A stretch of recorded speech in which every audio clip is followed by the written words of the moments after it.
Hello everyone, it's me again.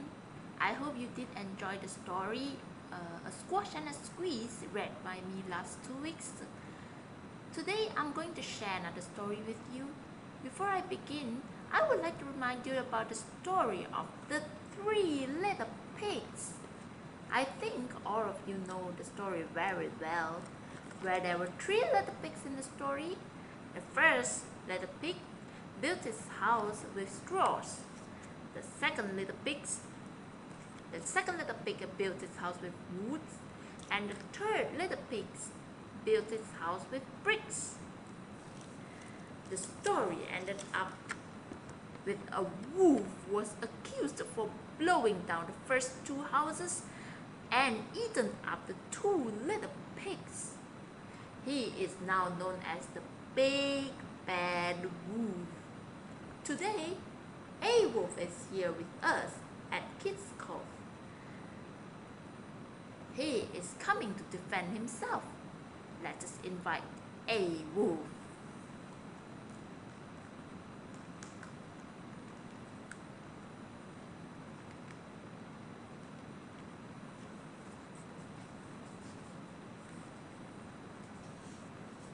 Everybody knows the story of the three little pigs, or at least they think they do. But I'll let you in on a little secret. Nobody knows the real story because nobody has ever heard my side of story. I am the wolf, Alexander T. Wolf. You can call me Al. I don't know how this big bad wolf thing got started, but it's all wrong. Maybe it's because of our diet. Hey, it's not my fault. Wolves eat cute little animals like bunnies, sheep, and pigs. That's just the way we are. If cheeseburgers were cute, folks would probably think you were big and bad too.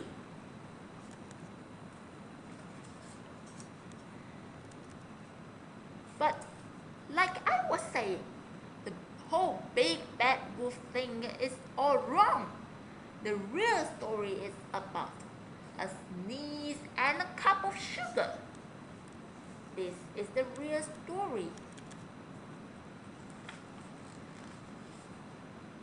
Way back in once upon a time, I was making a birthday cake for my old granny. I had a terrible sneezing cold. I ran out of sugar.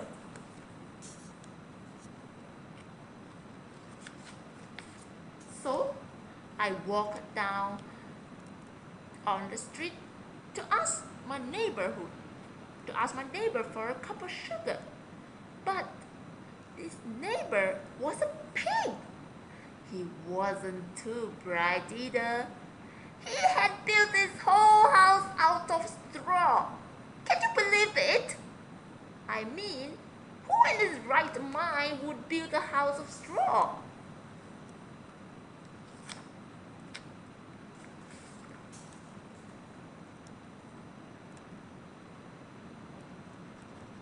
So, of course, the minute I knocked on the door, it fell right in. I didn't want to just walk into someone else's house, so I called, little pig, are you in? No answer. I was just about to go home without a cup of sugar for my dear old granny birthday cake. That's when my nose started to itch. I felt a sneeze coming on. I huffed and I snuffed and I sneezed a great sneeze.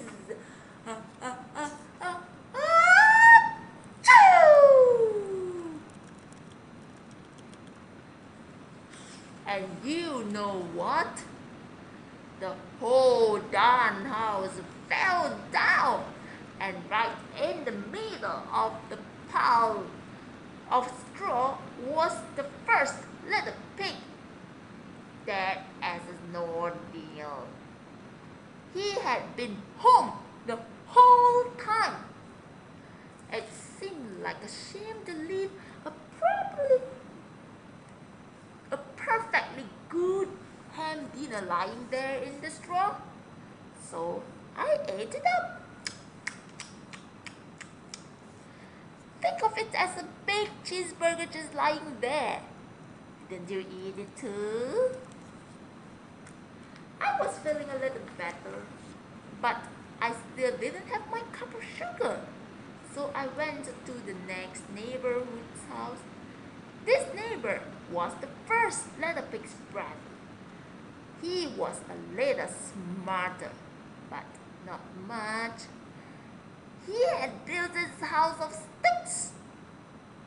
I rang the bell on the stick house. Ding dong! Nobody answered. I called, Mr. Pig, are you in?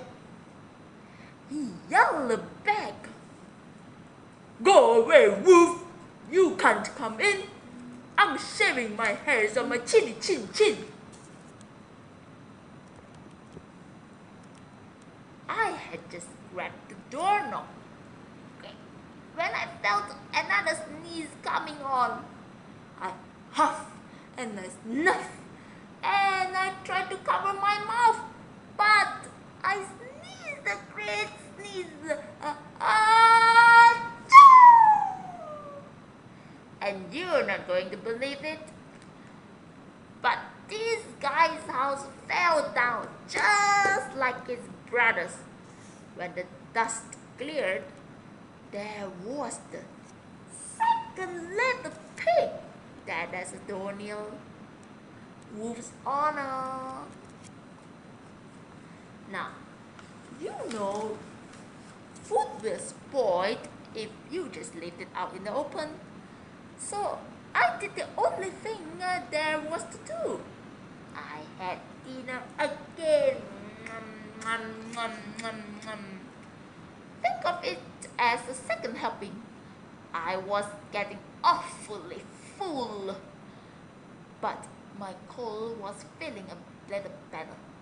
And I still didn't have that cup of sugar for my dear old granny's birthday cake.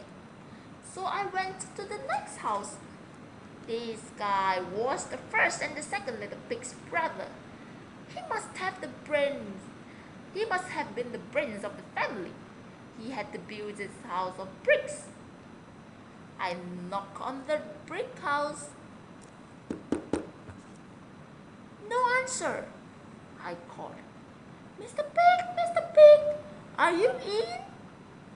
And do you know what that rude little porker answered? Get out of here, wolf! Don't bother me again! Talk about impolite.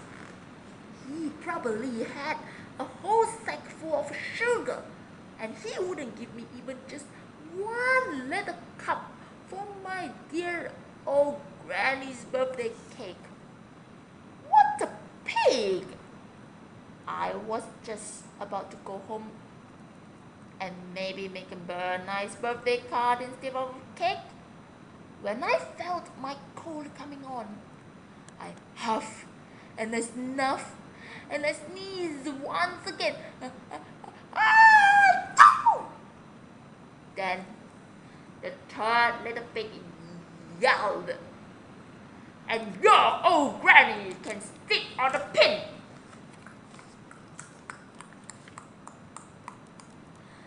Now, I'm usually a pretty calm fellow, but when somebody talks about my granny like that, I go a little crazy.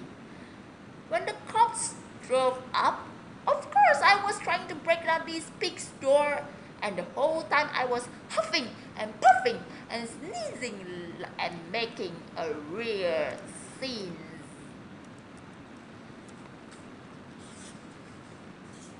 The rest, as they say, is history. The news reporter found out about the 2 pigs I had for dinner. They figured a sick guy going to borrow a cup of sugar didn't sound very interesting.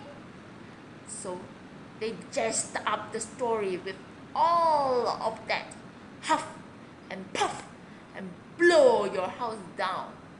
And they made me the big bad wolf. That's it. The real story. I was Fred. Maybe you could loan me a cup of sugar?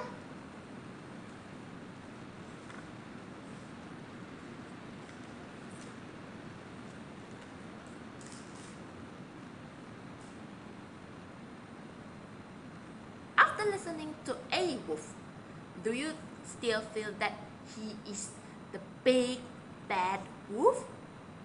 Every story has 2 sides. Same goes to every incident in our life. The author, John Sieska, is really amazing that he thought out of the box from the very traditional way of telling the 3 little pigs story. Are there any other stories you know would change if they were told from another point of view? For example, how would Cinderella's stepsister tell the famous story? Spend some time to think about it. If you liked my channel or this video, do click like and share it to your friends. Do subscribe to my channel so that you won't miss my next video.